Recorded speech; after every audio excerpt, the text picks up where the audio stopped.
जब भारत का संविधान तैयार किया जा रहा था तब इसी बात का ध्यान रखा गया कि जैसे जैसे देश की जनसंख्या बढ़े वैसे वैसे जनता का प्रतिनिधित्व भी सही तरीके से बढ़ना चाहिए।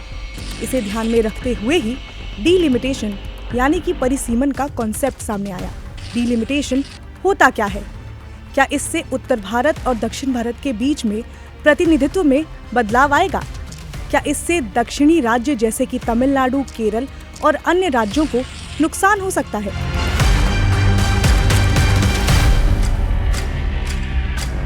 मान लीजिए किसी छोटे से गांव में 10 लोग रहते हैं और इन 10 लोगों का ध्यान रखने के लिए एक ही इंसान जिम्मेदार है जो उनकी जरूरतों, समस्याओं और अधिकार का ध्यान रखता है। अब मान लीजिए कि इस गांव की जनसंख्या बढ़कर 20 लोगों की हो जाए, तो क्या वही एक इंसान इन सभी का ठीक से ध्यान रख पाएगा? क्या उसे पहले के मुकाबले ज्यादा दिक्कतें नहीं आएंगी? तो इसका जवाब है हाँ, दिक्कतें तो आएंगी ही। अब यहाँ एक गांव की जगह एक देश को इमेजिन कीजिए, तो वहां भी यही थ्योरी लागू होगी, है ना? तो यहाँ हम जिस देश को इमेजिन करने की बात कर रहे हैं वो और कोई नहीं बल्कि भारत है। तो जब भारत का संविधान तैयार किया जा रहा था तब इसी बात का ध्यान रखा गया कि जैसे जैसे देश की जनसंख्या बढ़े वैसे वैसे जनता का प्रतिनिधित्व भी सही तरीके से बढ़ना चाहिए। इसे ध्यान में रखते हुए ही डीलिमिटेशन यानी कि परिसीमन का कॉन्सेप्ट सामने आया। तो अब सवाल ये उठता है कि अभी डीलिमिटेशन की जो बात कही जा रही है उसका इंडियन पॉलिटिक्स पर क्या असर पड़ेगा? डीलिमिटेशन होता क्या है? क्या इससे उत्तर भारत और दक्षिण भारत के बीच में प्रतिनिधित्व में बदलाव आएगा? क्या इससे दक्षिणी राज्य जैसे कि तमिलनाडु, केरल और अन्य राज्यों को नुकसान हो सकता है? क्यों तमिलनाडु जैसे राज्य परिसीमन का विरोध कर रहे हैं? तो इस वीडियो में हम इन्हीं सवालों पर बात करेंगे और उनके जवाब को ढूंढने की कोशिश करेंगे। हेलो, मैं हूं स्वर्ण और आप देख रहे हैं स्विच। अब हम जानते हैं कि डीलिमिटेशन का मतलब क्या होता है। तो आप और मैं दोनों ही किसी एक लोकसभा निर्वाचन क्षेत्र से आते हैं जहां से हम अपना प्रतिनिधित्व चुनते हैं। अब आप मैप में देखिए तो आपके सामने एक सवाल आएगा कि एक लोकसभा सीट का एरिया तो इतना बड़ा है, वहीं दूसरे का एरिया काफी छोटा। कई बार किसी बड़े एरिया से एक एमपी चुनकर आते हैं तो कई बार छोटे एरिया से। वो इस वजह से क्योंकि हमारे यहाँ सीटों का जो बंटवारा है वो क्षेत्र से नहीं बल्कि पॉपुलेशन यानी कि जनसंख्या से किया गया है। अब ये जनसंख्या का डेटा कहाँ से आता है? तो वो आता है सेंसस से। हर 10 साल में एक बार देश में जनगणना होती है और उसी से ये आंकड़ा लिया जाता है। अब हम वापस आ जाते हैं डीलिमिटेशन पर। तो ये कॉन्स्टिट्यूशनल एक्सरसाइज है, यानी कि हमारे संविधान में ये निर्धारित किया गया है कि हर जनगणना के बाद पार्लियामेंट्री सीट्स में बदलाव किया जाना चाहिए जिससे कि पॉपुलेशन के हिसाब से रिप्रेजेंटेटिव्स बांटे जा सके। ऐसा जरूरी नहीं है कि हर बार सीट्स को बढ़ाया या घटाया जा सके, लेकिन उसमें मॉडिफिकेशंस करना काफी ज्यादा जरूरी है जिससे उस एरिया का, वहाँ के लोगों का विकास जो है वो सही ढंग से हो सके। तो 2011 में आखिरी जनगणना हुई थी और अगली जनगणना 2021 में होनी चाहिए थी, लेकिन जैसा कि हम सब जानते ही हैं कि कोविड-19 की वजह से ये अभी रुक गया है। अब वापस आते हैं डीलिमिटेशन पर। तो भारत के संविधान के आर्टिकल 81, 82 और 170 में लोकसभा और विधानसभा में परिसीमन की बात कही गई है। अब ये जानते हैं कि इसका प्रोसेस कैसे शुरू होता है। तो संविधान का आर्टिकल 82 पार्लियामेंट को यह अधिकार देता है कि वो एक डीलिमिटेशन एक्ट ला सकें जिसमें कि डीलिमिटेशन कमीशन को बनाए जाने का आधार मेंशन होता है। इसके बाद केंद्र सरकार डीलिमिटेशन कमीशन बनाती है जो अपनी रिपोर्ट पेश करती है और उसी के आधार पर प्रतिनिधित्व और निर्वाचन क्षेत्र में बदलाव होते हैं। लेकिन संविधान में ये भी मेंशन है कि मान लीजिए कि अगर डीलिमिटेशन कमीशन को लगता है कि सीटों के बंटवारे में बदलाव होने चाहिए, तो जो ये बदलाव है वो हाउस के डिसॉल्व होने के, मतलब कि जो एक सदन है उसके कार्यकाल के पूरे होने के बाद ही हो सकता है। उदाहरण के लिए मान लीजिए कि अभी डीलिमिटेशन की वजह से लोकसभा की सीटों को बढ़ाया जाता है, तो ऐसा नहीं है कि अगले साल ही लागू हो जाएगा। अब जब अगले लोकसभा चुनाव होंगे तभी ये नए नियम लागू होंगे। तो अब तक हम समझ चुके हैं कि लोकसभा के परिसीमन की प्रक्रिया कैसे काम करती है, लेकिन यहाँ पर सवाल ये उठता है कि राज्यों में परिसीमन कैसे होता है? क्या ये अधिकार भी सिर्फ पार्लियामेंट के पास ही है? इसको भी जानते हैं। तो राज्यों में परिसीमन का अधिकार पार्लियामेंट के पास ही है यानी कि राज्यों में सीटों का या फिर निर्वाचन क्षेत्रों को बढ़ाने या घटाने का सुझाव डिलिमिटेशन कमीशन दे सकता है, लेकिन ये फैसला पार्लियामेंट ही लेगा। आर्टिकल 327 में ये कहा गया है कि डिलिमिटेशन कमीशन को ये अधिकार है कि वो राज्यों में परिसीमन के लिए सुझाव भी दे सकते हैं, लेकिन क्या राज्य सरकारें यानी कि स्टेट लेजिस्लेचर्स इस मामले में कुछ कर सकती हैं? तो संविधान का आर्टिकल 328 इस पर भी बात करता है, जिसके हिसाब से अगर पार्लियामेंट चाहे तो राज्य को यह अधिकार दे सकता है कि वो खुद अपने राज्य विधानसभा में परिसीमन कर सके, लेकिन ये अधिकार पार्लियामेंट के पास ही है। यहाँ पर एक और इंटरेस्टिंग बात है, वो ये कि डिलिमिटेशन कमीशन के जो सुझाव होते हैं उन्हें किसी भी अदालत में चुनौती नहीं दी जा सकती है। ये मैं नहीं कह रही हूँ, बल्कि संविधान का आर्टिकल 329 कहता है। न ही केंद्र सरकार और न ही राज्य सरकार उसे बदल सकती हैं, यानी कि जो कमीशन द्वारा सुझाव किया जाएगा उसमें बदलाव नहीं किया जा सकता है। तो डिलिमिटेशन का प्रोसेस कुछ इस तरह से है कि पहले पार्लियामेंट में डिलिमिटेशन एक्ट लाया जाता है, जिसमें डिलिमिटेशन कमीशन को कैसे बनाया जाना है उसको लेकर आधार और प्रिंसिपल्स मेंशन होते हैं। फिर केंद्र सरकार जो है वो डिलिमिटेशन कमीशन का गठन करती है।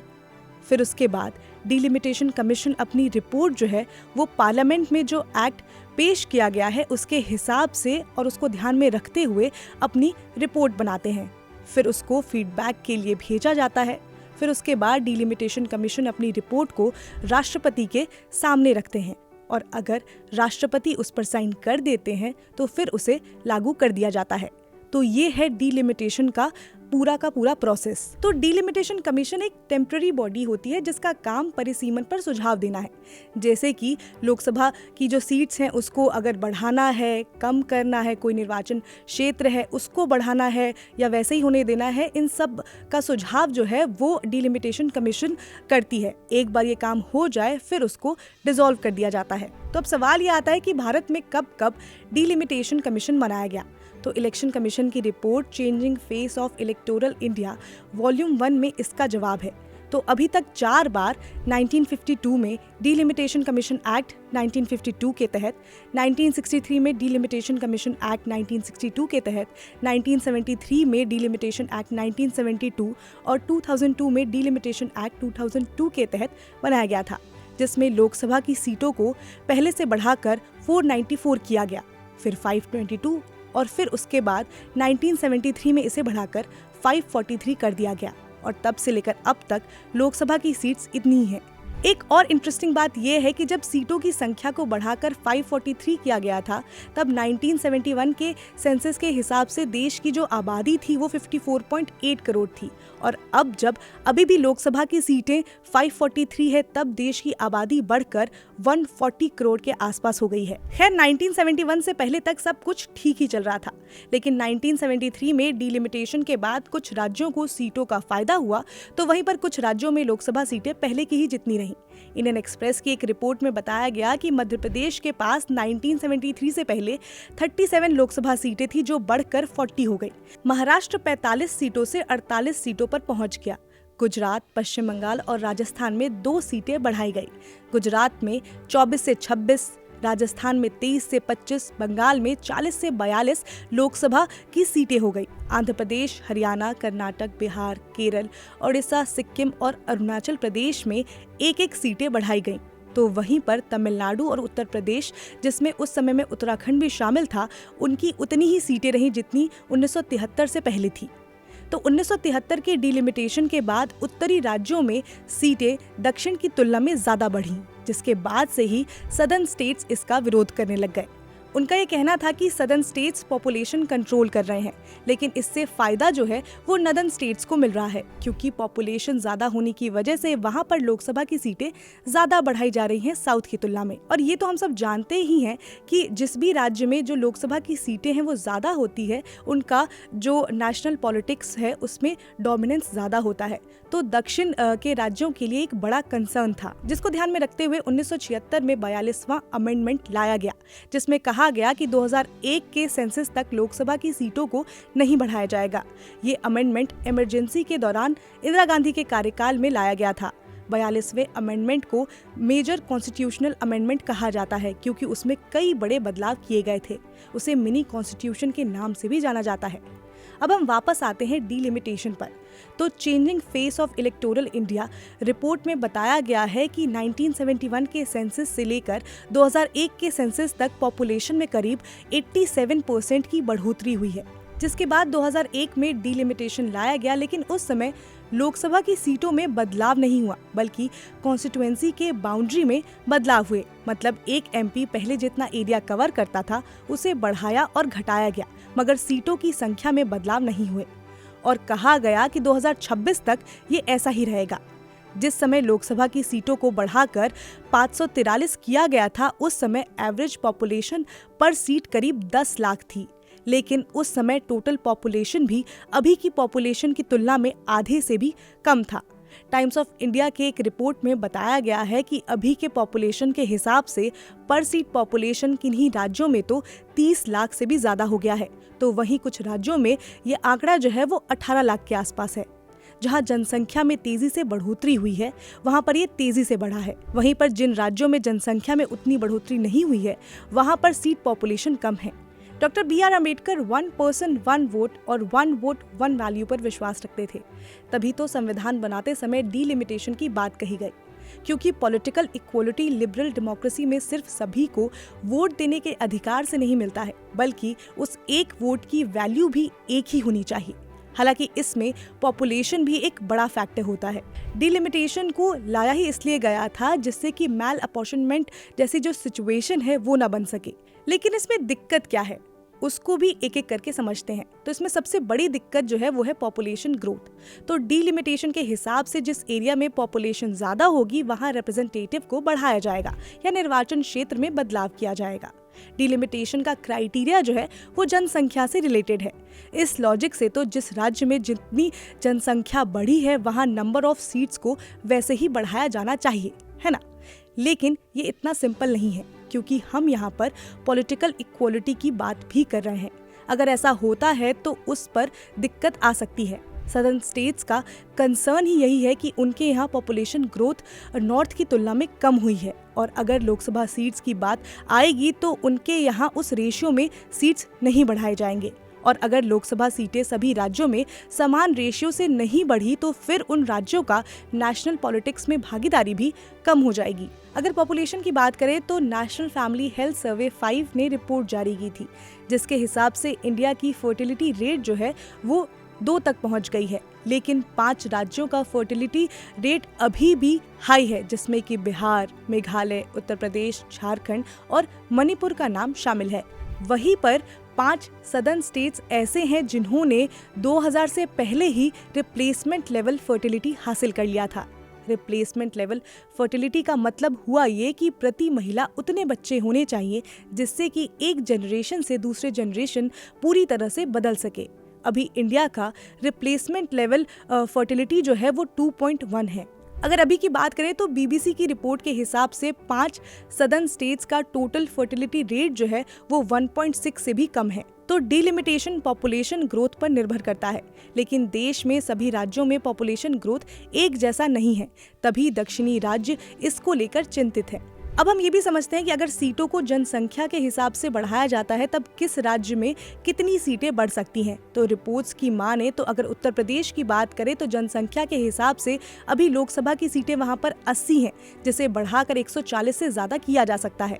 वहीं बिहार की अभी लोकसभा सीट्स जो हैं वो 40 हैं, जो बढ़कर 75 से ज्यादा हो सकती हैं। वहीं अगर तमिलनाडु, आंध्र प्रदेश, केरल और कई दक्षिणी राज्यों के लोकसभा सीटों की बात करें तो उनके कम होने की भी आशंका है। अगर जनसंख्या के हिसाब से ये होता है तब कम होने की बात अभी तक कहीं पर भी कही नहीं गई है, ये आशंका ही जताई गई है। तो इसमें अगर गेन की बात करें तो उत्तर प्रदेश, बिहार, राजस्थान, मध्य प्रदेश ऐसे राज्य होंगे जिनमें लोकसभा सीटें जो हैं वो ज्यादा बढ़ेंगी, जिसकी वजह से नेशनल पॉलिटिक्स में इनका दबदबा ज्यादा देखने को मिल सकता है। अभी हम देखते हैं कि कैसे हिंदी बेल्ट का नेशनल पॉलिटिक्स में कितना ज़्यादा इम्पोर्टेंस है। तो हिंदी बेल्ट के 9 राज्य बिहार, उत्तर प्रदेश, हरियाणा, राजस्थान, छत्तीसगढ़, हिमाचल प्रदेश, झारखंड, मध्य प्रदेश और उत्तराखंड के लोकसभा सीटों को मिलाया जाए तो ये आंकड़ा बनेगा 218 का। वहीं दक्षिणी राज्यों में आंध्र प्रदेश, तमिलनाडु, केरल, कर्नाटक और तेलंगाना की लोकसभा सीटें मिलाकर ये आंकड़ा बनता है 129 का। तो कहा जा रहा है कि अगर अभी डिलिमिटेशन पॉपुलेशन के हिसाब से होता है और अगर उसमें सीटें बढ़ाई जाती हैं, तब नॉर्थ और साउथ के बीच में लोकसभा सीट का जो गैप है वो भी बढ़ जाएगा। पॉपुलेशन की वजह से north south divide revenue distribution को लेकर भी हुआ था। हालांकि 15th फाइनेंशियल कमीशन में इसे बैलेंस करने की पूरी कोशिश की गई थी, जिससे राज्यों के बीच में रेवेन्यू डिस्ट्रीब्यूशन को लेकर इनइक्वालिटी ना आ सके। लेकिन सदर्न स्टेट्स की ये शिकायत भी रही है कि जो फाइनेंस कमीशन की 15th रिपोर्ट थी उसमें पॉपुलेशन को बेस मानकर जो था वो डिस्ट्रीब्यूशन किया गया था रेवेन्यू का, जिसकी वजह से उन्हें दिक्कत आई थी। तो दक्षिणी राज्यों का मानना है कि अगर डीलिमिटेशन भी ऐसे ही होता है तो इससे उन्हें और ज्यादा दिक्कत आएगी। तभी तमिलनाडु के मुख्यमंत्री M.K. स्टालिन ने कहा है कि लोकसभा की सीटों को 30 साल तक ऐसे ही रहने देना चाहिए। तमिलनाडु में हाल ही में अभी सभी पार्टियों की मीटिंग बुलाई गई थी, जिसमें 2026 में जो डीलिमिटेशन का प्रोसेस शुरू हो सकता है उसका विरोध किया गया। उसमें अज्यूम किया जा रहा है कि इससे नॉर्थ और साउथ डिवाइड जो है वो और ज्यादा बढ़ेगा। उनका कहना है कि इसके बाद तमिलनाडु के लोकसभा सीटों की संख्या कम हो जाएगी। इसलिए M.K. स्टालिन ने कहा है कि दक्षिण के सभी राज्यों को एक साथ मिलकर इसका विरोध करना चाहिए। लेकिन इस मीटिंग के बाद ही गृह मंत्री अमित शाह ने ये कहा है कि तमिलनाडु के लोकसभा सीट्स कम नहीं होंगे। लेकिन जो दक्षिणी राज्य हैं वो इससे काफी ज्यादा चिंतित हैं। इसी वजह से बीते कुछ सालों में दक्षिणी राज्यों ने जनसंख्या को बढ़ाए जाने की बात कही है। इस लिस्ट में आंध्र प्रदेश और तमिलनाडु शामिल हैं। आंध्र प्रदेश के मुख्यमंत्री चंद्रबाबू नायडू ने कुछ समय पहले कहा था कि लोगों को राज्य में 2 बच्चे से ज्यादा बच्चे पैदा करने चाहिए। अभी हाल ही में नायडू ने यह भी कहा है कि औरतों को जो मैटरनिटी लीव मिलता है वो सभी बच्चों पर उतने ही मिलने चाहिए, चाहे वो बच्चा तीसरा ही क्यों ना हो। इसके अलावा मीडिया से बात करते हुए TDP MP ने कहा है कि जिन औरतों को तीसरा बच्चा होगा उन्हें वो 50,000 रुपए का इंसेंटिव देंगे। अगर तीसरी संतान जो है वो लड़की हुई तो 50,000 रुपए का इंसेंटिव मिलेगा। अगर लड़का हुआ तो एक गाय दी जाएगी। वैसे ही तमिलनाडु सरकार भी राज्य के लोगों से ये अपील कर रही है कि वो 2 से ज्यादा बच्चे पैदा करें। तो डिलिमिटेशन का विवाद काफी ज्यादा बढ़ गया है। दक्षिणी राज्य कह रहे हैं कि उन्हें पॉलिटिकल इनइक्वालिटी का सामना करना पड़ सकता है, तो वहीं पर सेंट्रल गवर्नमेंट लगातार ये कह रही है कि ऐसा कुछ नहीं होगा। इन बातों को ध्यान में रखकर ही लोकसभा सीटों का स्ट्रक्चर बनाया जाएगा। अब देखना ये होगा कि ये डिबेट कहाँ तक जाती है और इसमें आगे क्या होता है। जो भी होगा हम आपको अपडेट देते रहेंगे। आप जुड़े रहिए स्विच के साथ। इसके साथ ही अगर आपको ये एक्सप्लेनर अच्छा लगा हो तो लाइक करें, शेयर करें और सब्सक्राइब करें स्विच को।